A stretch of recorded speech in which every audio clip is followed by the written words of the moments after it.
got to a point that I said, well, if this is it, and it looks like this is the end of the road, we gave it a good run. I gave it a good effort, right? There was a quote that I read earlier today by Bear Grylls, and he says, to take risk and fail is not failure. Real failure is to fear taking any risk. Welcome to Veteran CEO Magazine, where veterans lead the way. I'm Jay Hernandez, and today my guest is Patrick Mate. Patrick is the founder and CEO of Patriot Jeans Co., a veteran-owned and operated denim jeans company. Patriot jeans are made 100% from materials made and manufactured in the United States. And before founding Patriot Jeans, Patrick was a captain in the U.S. Army and also served as a senior leader for multiple defense industry companies. Patrick, thank you so much for joining us today. Jay, thank you for having me on. It is an absolute pleasure to be here, and I look forward to the discussion. As a veteran, you've gone through the transition process from military life into civilian life and had quite a career doing so. But when you first got out, in 6 words or fewer, can you describe what that process was like for you? Yeah, I'll break it down to 3 simple words: different than expected. And for me, it's meant a winding road, different paths, up and downs, to bring me ultimately where I am today, founding and leading Patriot Jean Co. So it's been exciting. It's been an adventure. But if I knew then what I know now, I would have never thought it was possible. So certainly you had an expectation when you were getting out of the military, Mhm. what the transition would be like. Maybe we start there a little bit. What did you expect it to be like? And then we'll talk about how it was so different. I received my bachelor's in computer science. So I thought that, I would probably be programming or doing something related to computer tech for a while, something probably with software after I got out of the military. And that was not quite the case. My last duty on active was in Huntsville, Alabama at the Redstone Arsenal, where I served on staff to a 2-star general who was both the PEO for missiles and space, and he was also the deputy commanding general for U.S. Army Space and Missile Defense Command.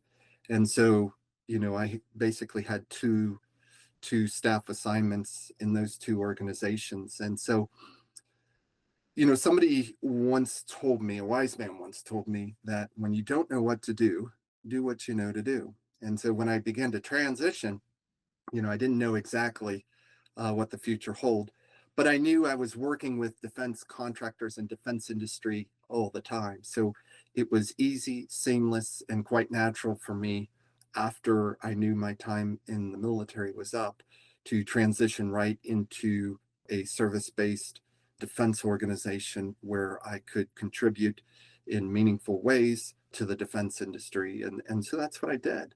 Latched on with a couple of different small companies, and one of those was bought out twice in 6 months' time. And so, all of that kind of shook me up a little bit. And so I said, maybe I should go more to what I'm used to, a larger organization with defined career paths and things like this.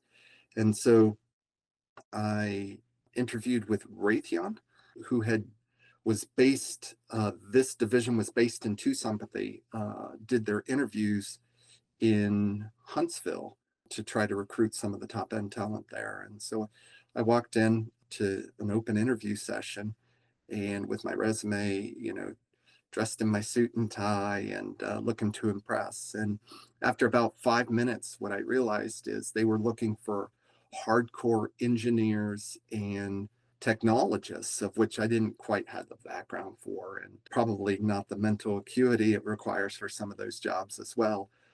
So after about 5 minutes of the interview, I kind of took a pause and I told the interviewer, hey, listen, I think you're a fantastic company and it sounds like really interesting work, but I don't think I'm quite the fit that you're specifically looking for here. And the interviewer looked at me and said, I'm recognizing the same thing, but we really like your background. We really like the work you've done and have enjoyed the conversation thus far. So why don't we take a pause here and we'll fly you out to Tucson and have you talk to some other people and see if we can come to a fit. And so did that over the course of 2 or 3 trips out to Tucson, Arizona, and I was hired, with this with a general career without even a specific job. They said, you're the right person for our organization. We'll find something for you to do. That was very beneficial for me that I could try several things early on at my time with Raytheon and did some systems engineering and analytical work, became a project manager and a program manager, and then did several years managing supply chain contractors for them. So got a variety of experiences, a little bit of business development, engineering, supply chain, program management. And so that was a great opportunity for me to be able to touch on so many different things in a business that gave me kind of the skill set and some experiences that I would use later on. Being able to take advantage of all those different opportunities and learn a lot of different things. Did you know anyone at Raytheon when you first applied, or was it just that that was your first time meeting the HR person who interviewed you? That's a great question, Jay, and thank you for asking. I knew that I wanted to get into a company like Raytheon, and I loved the idea of living out in the Sonoran Desert in Tucson, Arizona. I had done 6 months in the military in El Paso and loved the desert life, loved the outdoor weather and the activities, and so I thought, this is great. And so for over a year, I pulled every string and contacted everybody I knew and nothing happened. I couldn't get even an interview. And it was this rando open sesh at the hotel interview that Raytheon did, of which after 5 minutes I knew this is not the right job for me. That was what actually launched my 13 plus year career at Raytheon. Hmm. To really know what you were looking for yourself, but also in the company that you were looking for. When I speak to different HR leaders and what they're looking for, they understand there's, very specific things that the job's looking for, but they're also looking for people who they understand that certain things in the job can be taught. If they get the right person in that role, those skills can be taught. So I make that point to the people who are about to transition out of the military. Even if you don't necessarily have the exact skills on paper, there's a lot of skills that are transferable, and sometimes it's knowing how to translate that, but also really making sure that you're making that point where you know what you can bring, you know how you can learn, you know what the company can do, and showing that background and your genuine interest in the bigger mission that they're doing, Mhm. and then how you can contribute to that. If they like you, there there may not be the opportunity that you always expect there to be, but there could be something along the way. Absolutely. You're so true with that. And the thing I always says is there's two things that I think transcend industries, whether you're a defense contractor, a computer programmer, or founding and leading an apparel company. If you can learn and if you can lead, those two things will take you far, right? And so, I learned how to be a systems engineer. I learned how to be a project manager and a program manager, and understanding budgets and finances and the defense industry and governmental budgeting, right? I learned how to manage supply chain organizations. I learned delivery times and lead times and working through challenges, right? And through all of that, I further enhanced my leadership skills because, I was put in front of teams and projects and organizations that gave me an opportunity to apply those new skills in leadership assignments. And so, again, it was a tremendous experience working with a large company like that and had the opportunity to do so many things and then building those relationships, whether they were with customers, whether they were with suppliers, whether they were with your team, or whether they were with your direct and executive leadership teams at the company. If you could build those relationships and build that trust, that ultimately take me far. You mentioned a little bit about how all of these different skill sets eventually led you to the founding of Patriot Gene Co. And I really want to talk about this because what a shift to go from the military and the defense industry to Denim Gene Company.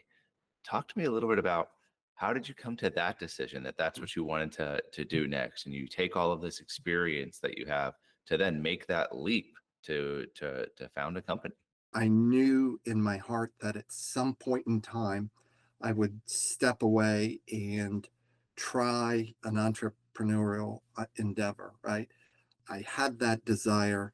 I wanted to build something that would be lasting, something that my sons could step into the industry, step into the business, and help run. I wanted to be able to employ people, and give them jobs. I wanted to be able to impact families and communities, right? So I knew all of that. Take you back about 5 years ago, there was something that happened worldwide that shifted my thinking. COVID happens, right? And, during the COVID era, if you will, it highlighted two really important things for me. One is that across industries, the global supply chain was deeply affected, right? We couldn't get shipments in from overseas on a regular basis like we were, right?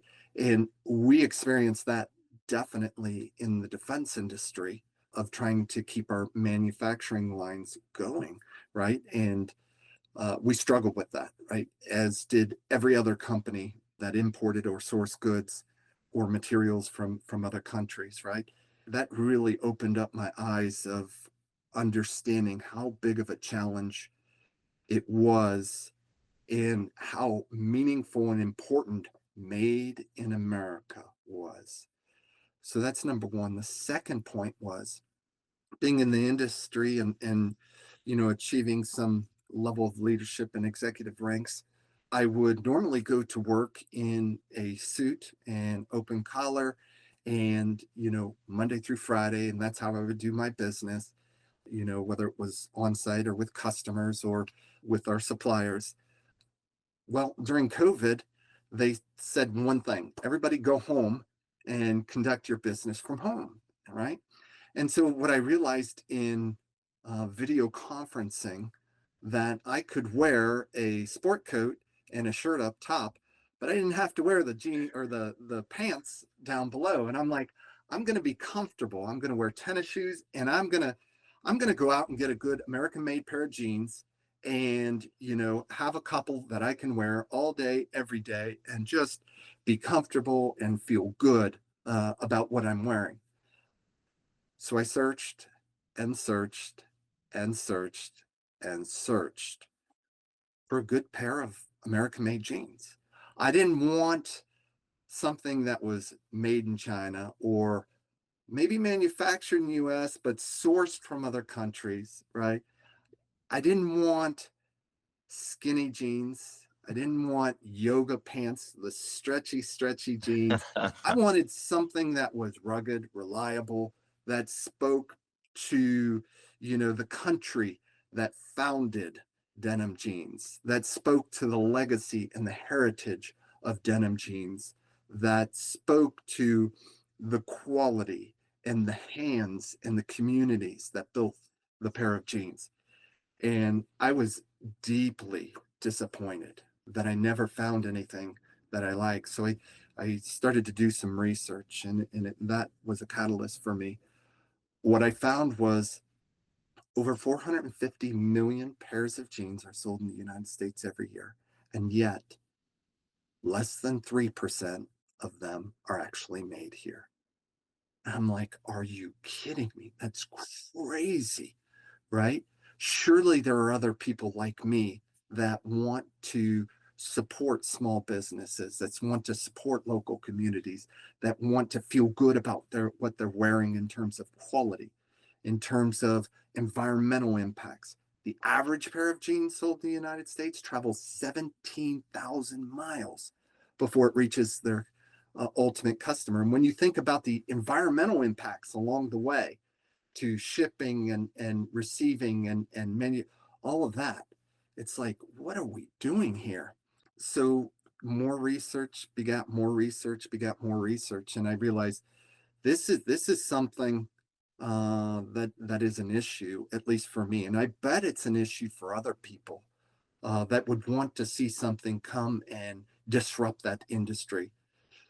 The other thing that was encouraging by that 450 million, yet less than 3% stat was that less than 3% told me, okay, it can be done, right? Because there is, although it's minimal, there is a percentage that's being done, right? And so within about 4 to 6 weeks, I threw together some basic research and the basis of a business plan. And the thing that kind of sets us apart is I didn't want to be just designed in America. I didn't want to just be final assembly or final manufacturing in America. I wanted everything from cotton seed to denim jean, everything in between to include zippers, labels, tags, everything, even our custom shipping boxes, to be 100% made in USA. And so I put together kind of a business plan and called up some friends and started talking to them and said, what do you think? What do you think? And one person introduced me to another person who introduced me to another person to introduce me to another person. And soon enough, I started to make some contacts in the industry, right? And then I took a wild trip out to North Carolina to see. North Carolina was at one point the heart of denim jeans 30, 40 years ago and would produce millions of pairs of jeans every month. So I went out to the industry, to that industry to learn. I took some Denim 101 classes, understand what it took to design and construct and ship jeans, and started making further contacts and, spent, almost 2 years getting a design right and working with a design team from the fashion district in LA and New York, and putting together a supply chain from coast to coast to cover everything we needed, working with denim mills and fabric shops to put the pieces together to be able to do this. And it was tough. There were struggles, but we made it. Quite a bit different than your military experience up until that point.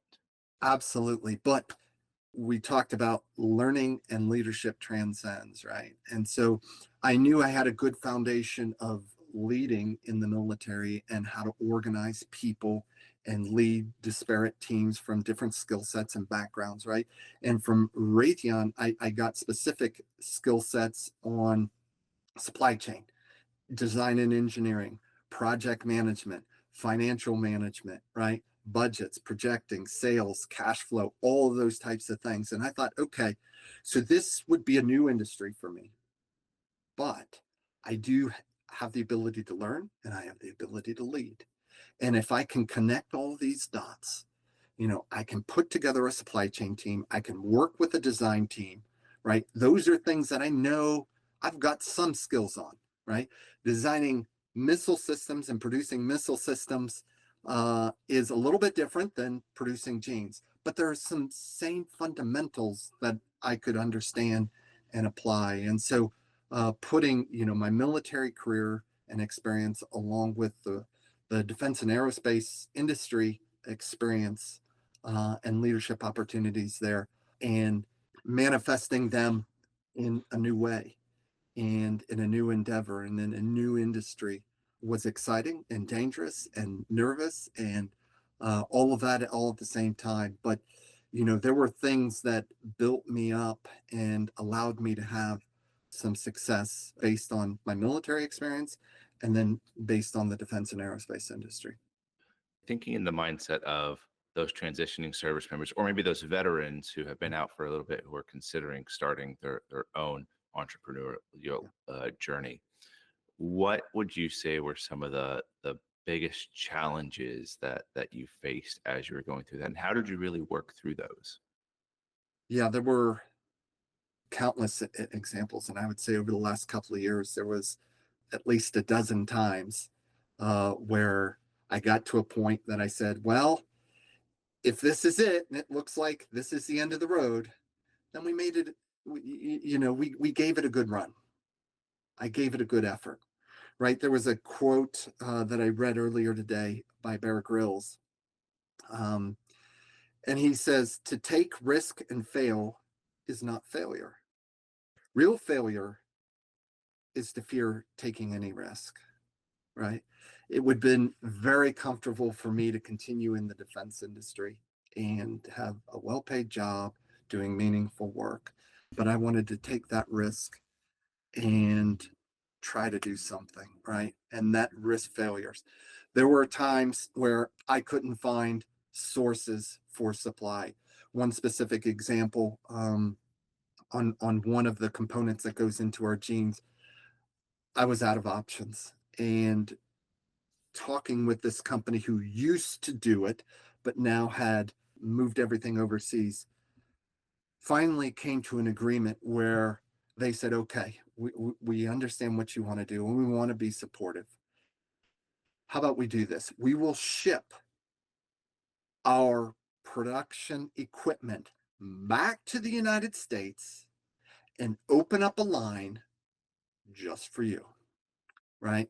So to me, this was amazing that they were willing to do this, because this means literally bringing jobs back to America, giving jobs to people and to families, and investing in local communities. Of course, there's a catch with that as a small business is they said, well, to do that, we understand you're a small business and these are the quantities you have the resources for right now. But in order for us to make it worthwhile, we need your orders to be here, right? And so for some of the components for my first production run, I had to order 10, 20, even 100x of what I really needed to be able to get this off the ground and produce in lower quantities, because I'm not a name the American gene company who produces, hundreds of thousands of units every week.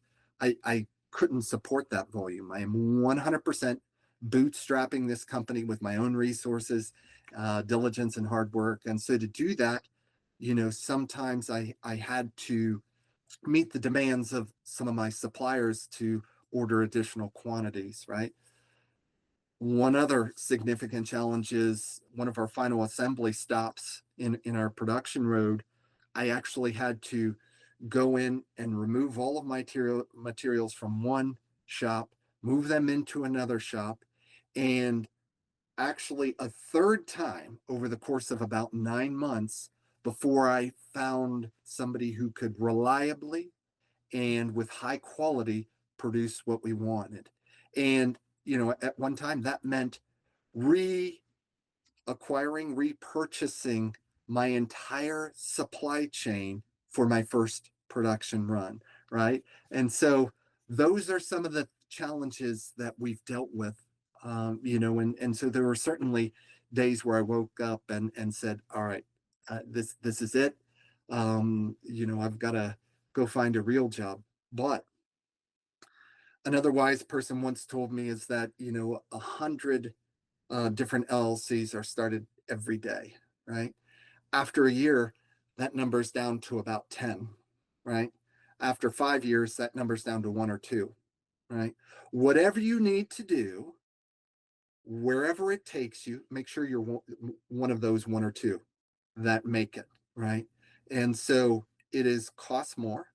It's been a lot of hard work, but at the same time, it's been very rewarding. It has been amazing to see ideas and um, dedication and hard work and determination by not only myself, but the entire team, the supply chain, and getting people to root and cheer for you along the way. It's just absolutely incredible.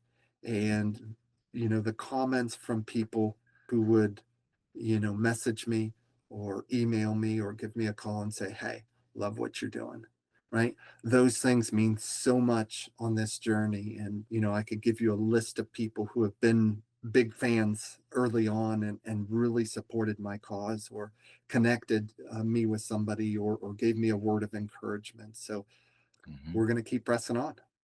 Part of your story is there's areas where you've come to where maybe you didn't necessarily know what the next step was, but you knew that there was a small step, we'll call it a sub step within there, that could either a help identify something that you needed to learn, or here's something that I am able to do, let me at least take a step in that direction. And I think for veteran entrepreneurs, that's one of those things to really recognize is it's a very long process. You cannot underestimate, like you cannot underemphasize how long of a process it is going through an entrepreneurial journey.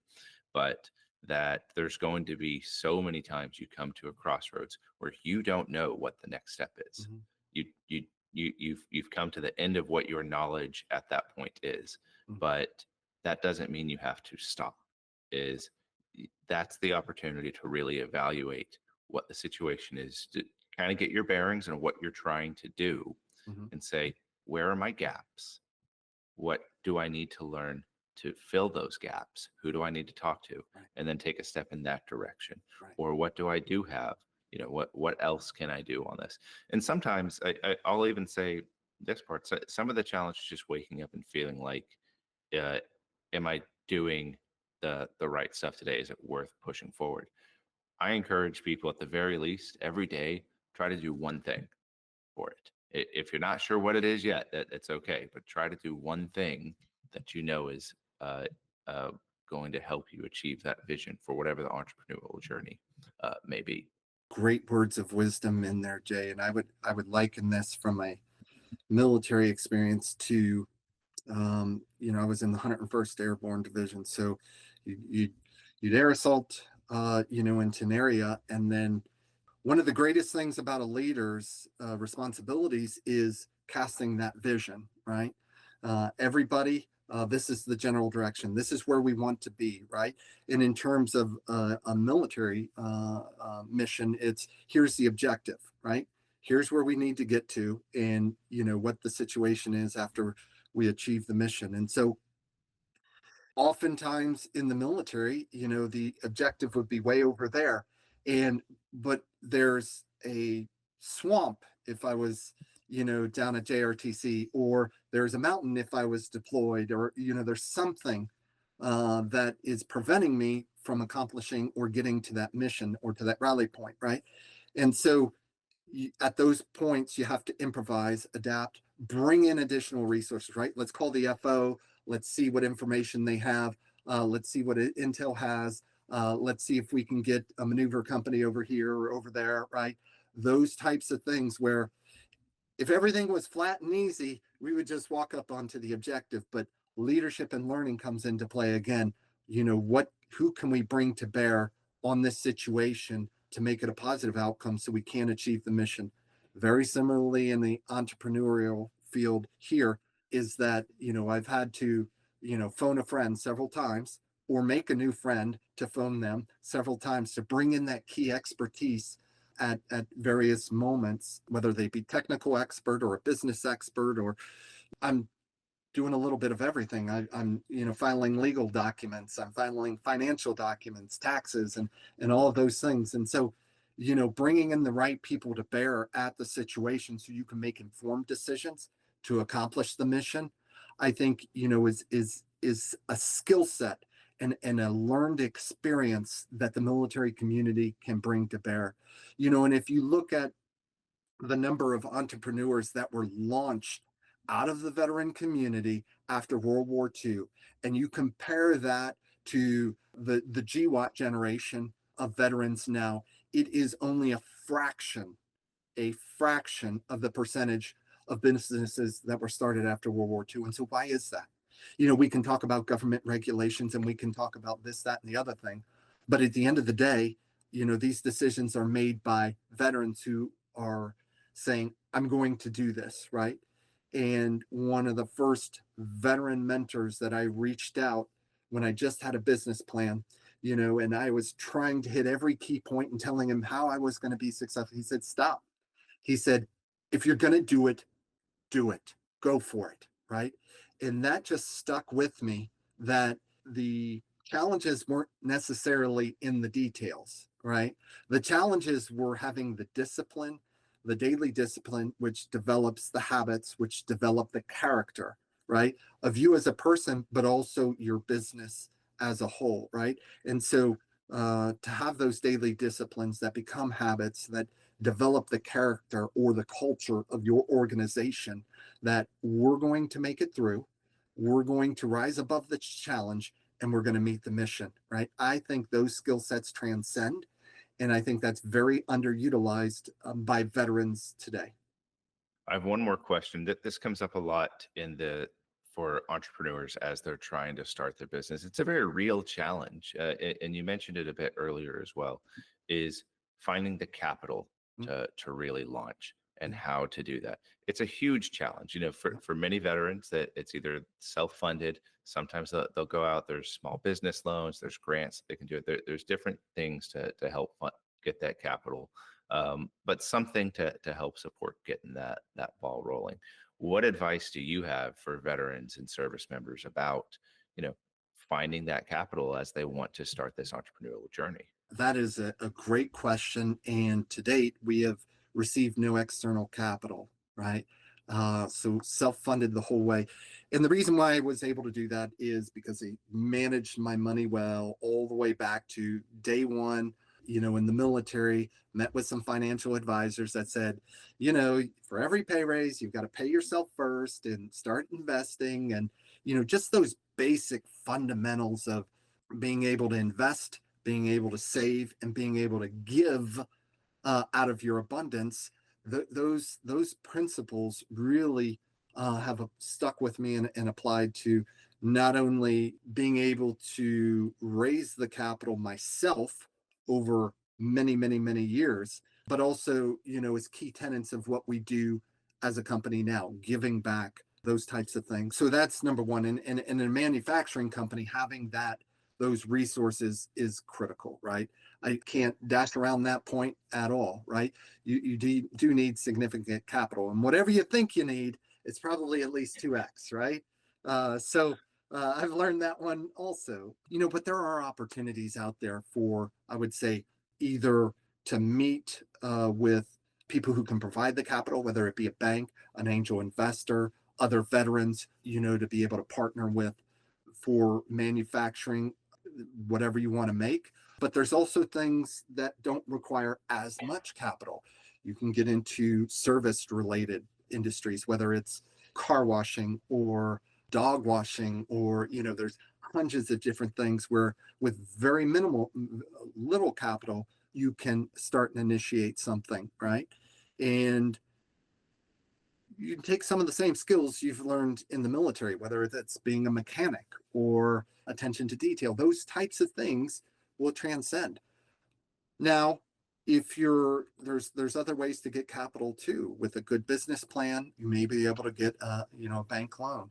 There are also different companies that you can talk to that may be able to help you with capital. For instance, if I wanted to start a Chick-fil-A or In-N-Out Burger, right? Mhm. Whatever it is, the franchise availability for funding for veterans is actually pretty good as well. So even if you're only bringing limited amounts of capital, going to get and securing loans for those types of things are very possible too.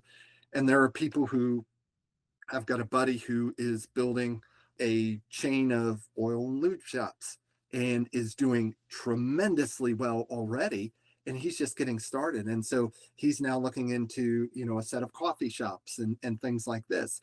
And it just by using the franchise model that's already in place, just following the model. What does it take? It takes the daily discipline to develop the habits, to build the character or the culture into those organizations, and doing things with excellence and learning and leading along the way, right? So there's various options out there that are available depending on what you foresee as your entrepreneurship journey. You got to have at least an idea for what do you need at least for that first step. You may not have the capital for the entire journey down yet, but I know I need X amount of capital to do this next step. So what do I need to get done to get that part done? Right. And just breaking it down into those smaller steps. Being an entrepreneur doesn't necessarily mean that you have to quit your day job or not have some type of steady stream income, right? Somebody told me early on, he said, Patrick, whatever you do, this is a great idea. Keep going. If you have to work at the Starbucks, you know, to put some food on the table, just keep going, right? And so I know much like yourself, you've got your hats in a couple of different rings. This is very typical for entrepreneurs early on, and some maintain that, throughout the whole process. Just one last opportunity here. I want to give it to you. Just advice for our service members and veterans as they come to that crossroads in their career when they put on the boots for the last time and then they're switching into civilian life. Last piece of advice for them. Last piece of advice. I've got several things I'll tell them. One, absolutely thank you for your service to this country. That was the first and maybe best decision that you could have ever made. We as a nation are so grateful for you. So that's number one. Number two is don't be afraid to reach out for help, whether it's through various platforms. Don't be afraid to reach out directly to me. I'm sure Jonathan will post my contact information or way to get in touch with me. There are people who did the same for me, whether that's tweaking your resume if you're applying for a job, whether it's talking with you through a business idea, or whether it's just talking about the challenge of going through an interview or negotiating a salary, those types of things. There are people out there, including myself, that would love to chat with you and to help you realize your dreams. The second thing is whatever you decide to do, there will always be people that will always tell you, oh, you can't do that. There's no way, right? Unfortunately, right? And those are the comments, those are the impressions that sometimes hold the most weight with us, although they should not, right? I'll give you for instance, on social media, we'll have a new post and we'll get 100 likes, no comments, and then one comment, and it's the negative person who's got three social media contacts other than what they're liking on, and they say, this is trash, or you're not doing it right, or whatever it is, right? And so you've got to have a true belief in yourself, whether you're starting your own business or whether you're joining a company or a small business, right? You've got to have a belief in yourself to apply the same two main skills, learning and leading, that you have already in the military. So get out there and learn and lead. Don't be afraid to ask for help or support, and keep driving on. Patrick, thank you again so much for joining us today. I really appreciate you joining us on Veteran CEO Magazine. Absolutely. It was a pleasure talking with you, and thank you for all of your hidden gems that I'm going to pull away from this conversation as well. Thank you so much. This is Veteran CEO Magazine, where veterans lead the way.